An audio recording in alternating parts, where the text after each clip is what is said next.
Bismillah ar-Rahman ar-Rahim. Alhamdulillah Rabbil Alameen, ar-Rahman ar-Rahim. Allahumma salli ala Sayyidina Muhammadin abdika wa rasulika nabiyil ummi wa ala alihi wa sahbihi wa sallim. We thank Allah, we praise Allah, we send countless peace and blessings upon the noble messenger Muhammad sallallahu alaihi wasallam. We thank Allah for honoring us and enabling us to complete this blessed Mawlid, the Mawlid of Imam Nabhani. On its completion, I think it's only befitting to speak about the author of this blessed Mawlid. There are many, many blessings when we mention the awliya, the saints, the sages. There's a rahmah which is bestowed upon us when we mention these great men.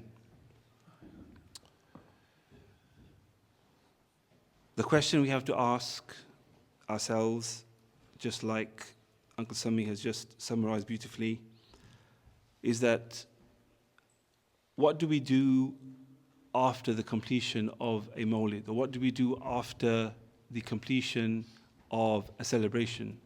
What do we do after the completion of a party, after a graduation? Do we just give up and forget what we've learnt? Do we forget about the inspiration that we have attained? Do we forget about the blessings that we have been able to encapsulate on these beautiful nights? What is it that we need to do now? Similarly, we ask the question in Ramadan. When Ramadan comes to its closure, where do we go from there? What do we do? Do we use the momentum that we've gained from that blessed month to move forward? Or do we then go back to our old ways and we sort of waste what we have achieved in that month?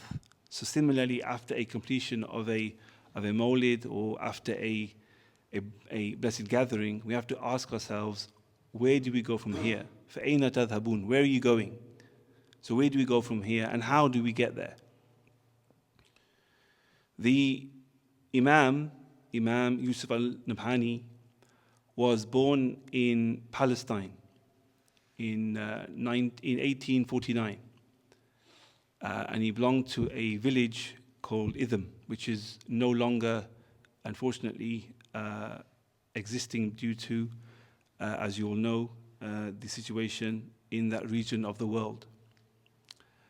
He came from a religious background. He came from a background, a household, in which his father was an erudite scholar. He was well known as a knowledgeable man and a pious man. He was known to complete the Quran 3 times in a week. This is the type of household that the Imam came from. And he first of all studied under his noble father, and then he moved to Egypt. He studied at Al-Qadr for about 6 years, and then he moved to Turkey. And then from there he moved to Lebanon, and then towards the end of his life he went to Medina, and then upon his return he passed away in Beirut. The reason why I wanted to discuss a saint like Yusuf al-Nabhani is because this is our way forward. The seeds are planted in the household. The seeds are planted by our parents. If you read about all the awliya, all the sages, all the noble men, all the saints, you find that their parents were extremely pious people. Numerous examples of men of Allah who became men of Allah because of the seed that was planted in their household. And this is very important when we have young children here in the gathering, their parents are here, for them to, inshallah, take heed of this, so that we can produce men of Allah and saints of Allah in this very room. And I believe that there will be men and women of Allah present right now in this room. And so the seed of love is transformative. It's not about the singing or the poem. It's about the love that you have, and also the hal, the state of the ones that you are with. So the people that you are sitting next to, the people who you can see in front of you, the people that you hang around with, people in your home, these are the people that can or have the ability to transform you. The word for seed in Arabic is hub, and the word for love is hub.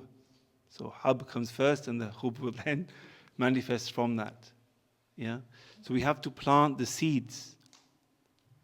So if we, and we've spoken about this over the last 10 or 11 nights, about the way to love Rasulullah sallallahu alaihi wasallam.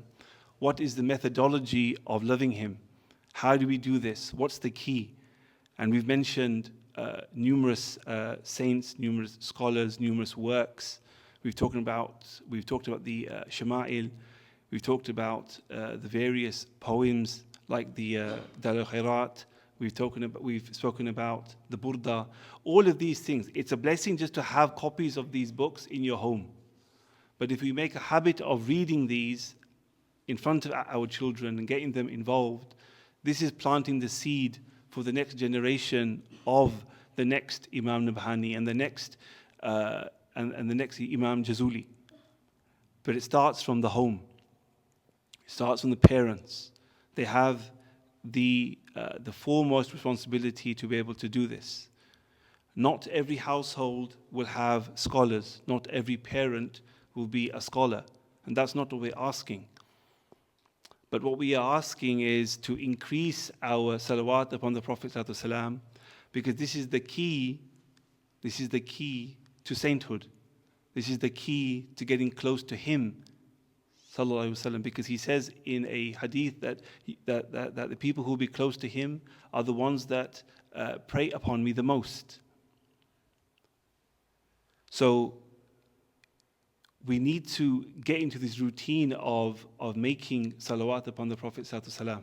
We have these examples. We have examples where the mothers would do the cooking, and whilst they are cooking, they will be praying upon the Prophet ﷺ, and the barakah is spread through the food and through the air that the children are breathing in at home.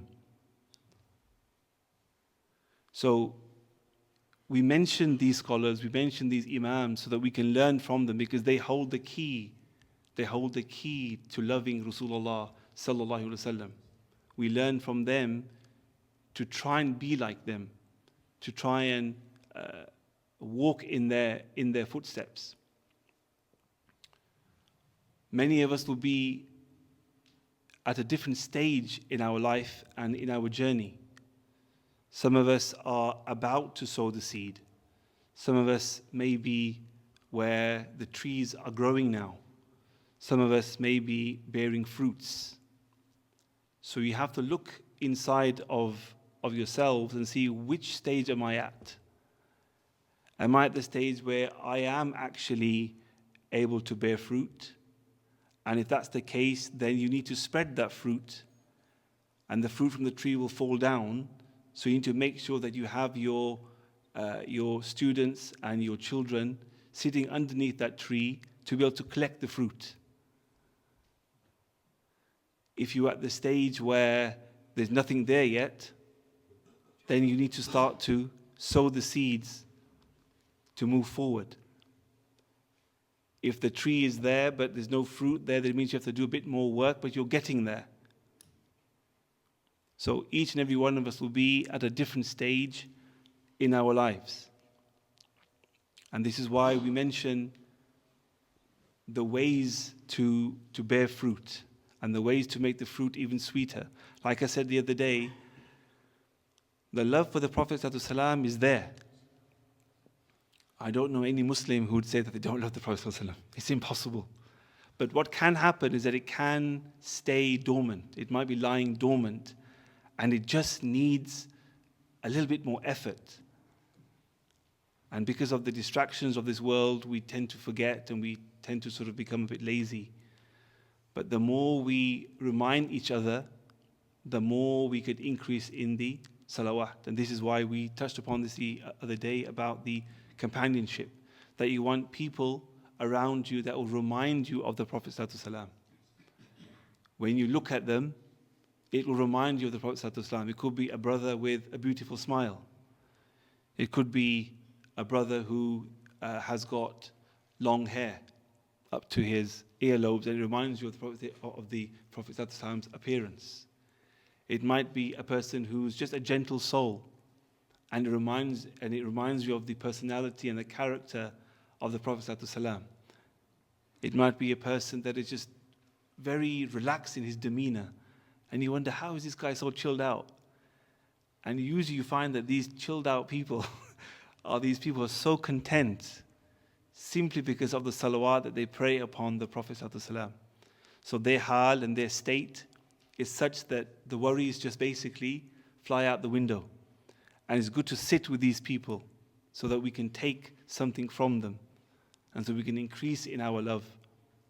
So the key thing to take away is just knowing where we go after this, and that we don't forget what Allah subhanahu wa ta'ala has bestowed upon us in these 12 nights. Of course, the Mawlid is not 1 night or 2 nights or 12 nights.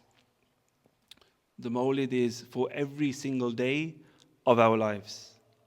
In fact, if we only celebrated it 1 day in the year, then that would actually be a bid'ah. So we want to celebrate it every single day of our lives, because that for us is the most joyous and happiest time and happiest reason to live. In this dunya, there's nothing else to live for apart from knowing that inshallah on the day we will be granted the shafa'ah of the Prophet Muhammad sallallahu alaihi wasallam, and we'll be able to drink inshallah from his hand. That's the only thing to look forward to. There's nothing else here. And we've spoken about if Allah subhanahu wa ta'ala honors us with visions of him sallallahu alaihi wasallam, and how to get there. And again, it goes back to the same thing. Sowing the seeds of love. Being with those people who are constantly reminding you of the Prophet ﷺ, who are constantly speaking about him. When you love someone, you speak about them all the time. And this is why I was encouraging everyone to write poems about the Prophet ﷺ. Get your children to write a poem about the Prophet ﷺ. Get them in that habit. It doesn't matter if the poem doesn't rhyme. That's okay. Just what do they feel about the Prophet ﷺ? What's in their minds? What's in their hearts? Write it down. Get into that habit. And maybe, that poem, they can present it to Rasulullah as a gift. And in return, they can see him in their dreams. So it's very important to instill those seeds. And even for the adults, try and write something. You don't have to show it to anyone, but just write how you feel about him. And if you're stuck, and if you've got nothing to say, nothing to write, then it's just a checklist for you, isn't it? It just means that, oh yes, the seed is there, but it just needs a bit of watering. I feel something, but I can't express it. It's there, but I just don't know what to say. I don't actually know how to explain my feelings. So you've got to do a bit of work. You could read the Shama'il. We've highly encouraged everyone to read the Shama'il, which is the noble description of the Prophet ﷺ. It starts off with the external characteristics, his beauty, and it moves and it speaks about the inner qualities of the noble messenger. And then the last chapter is about seeing him in your dreams. Because once his character, once his personality, once that is imprinted in your mind and you are constantly thinking about him, then loving him becomes easier and you'll be honored with the visions of him and you'll feel that connection with him. So try and see where you are, which stage are you at. And it's okay to start from the very beginning. That's okay. Like I said, everyone is on a journey, but it's an important journey. Our time here is limited. We can return to Allah subhanahu wa ta'ala at any time. So now is the time, after these events, after these gatherings, check yourself. And I remind myself first and foremost, check where you are and work on it. We have people around us that can help you. People around us that we can see, we can meet, and we can talk to, that will remind us of the love of the Prophet ﷺ, and that will increase our love for him and increase our maqam, inshaAllah, in the afterlife. We ask Allah subhanahu wa ta'ala to accept our gathering here tonight, and we ask him that he accepts all the nights that we have tried to send some salawat upon him. We don't have the words to describe our love for the Prophet ﷺ, but Allah subhanahu wa ta'ala knows what's in our hearts. We ask Allah that he blesses this night. We ask Allah that he protects us from the harm of this night. We ask Allah that he increases our love for him and for his noble messenger Muhammad sallallahu alaihi wasallam. We ask Allah that we follow in his noble footsteps. We ask Allah that we increase in his teachings and that we are able to be guided by those teachings and we can guide others by those teachings. We ask Allah subhanahu wa ta'ala that he protects our masajid. We ask Allah to protect the Olton Project. We ask Allah to protect our neighborhood and our neighbors. We ask Allah that he protects our children and that our children become the beacons of light, and that our children become and our children to become those people, those children who will follow in the noble footsteps of the Prophet ﷺ.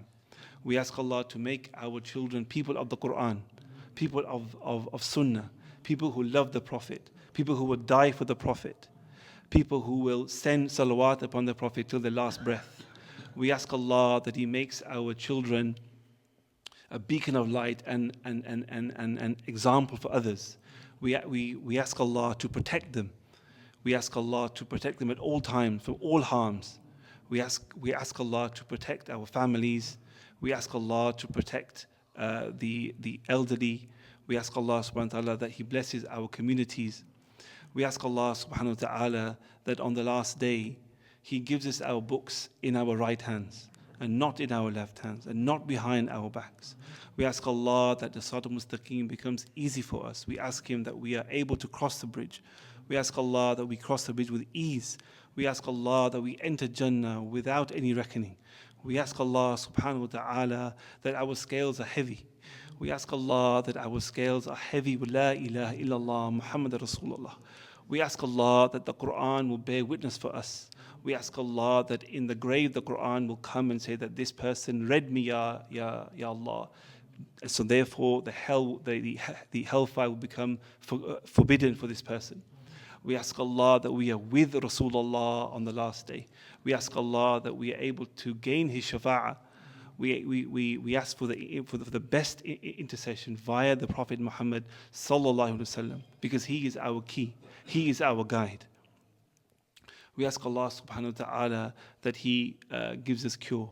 We ask Allah that anybody here who is struggling with their health, with their wealth, with their children, with their risk, with any difficulty that they may be having, we ask Allah subhanahu wa ta'ala to give us openings and to just forgive us. We don't have the words, we don't have the eloquence, Ya Allah.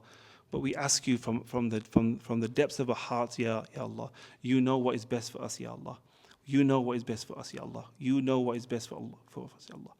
We ask you we ask you that you protect us. We ask you that there are many people around the world struggling. There's oppression and Muslims are in a dire state. We ask Allah to take us out of this difficulty. We ask Allah that we unite together, that we are stronger together, and that we put our small differences aside, and that we work together, and that we love each other, and that we hold each other's hands, and that we stand together, and that we are the best example of Islam for the people who are not being introduced to the true Islam. We ask Allah that He blesses the saints and the sages and the imams and these blessed people who have given us the key and has given us the guidance towards you, Ya Allah, and towards the noble footsteps of the Prophet Muhammad sallallahu alaihi wasallam. We ask Allah that on the last day we are able to gather in a much bigger gathering, in a much better gathering, with all the awliya, with all the saints, with all the anbiya, and of course with the noble messenger Muhammad sallallahu alaihi wasallam. We ask you, Ya Allah, that you by the rank of the noble Prophet Muhammad sallallahu alaihi wasallam, that you give us this honor of being able to drink from his pool on the last day, and that we enter Jannah without any reckoning. اللهم صل على سيدنا محمد عبدك ورسولك النبي الأمي وعلى آله وصحبه وسلم. سبحان ربك رب العزة عما يصفون وسلام على المرسلين والحمد لله رب العالمين. تقبل منا يا رب العالمين. الفاتحة.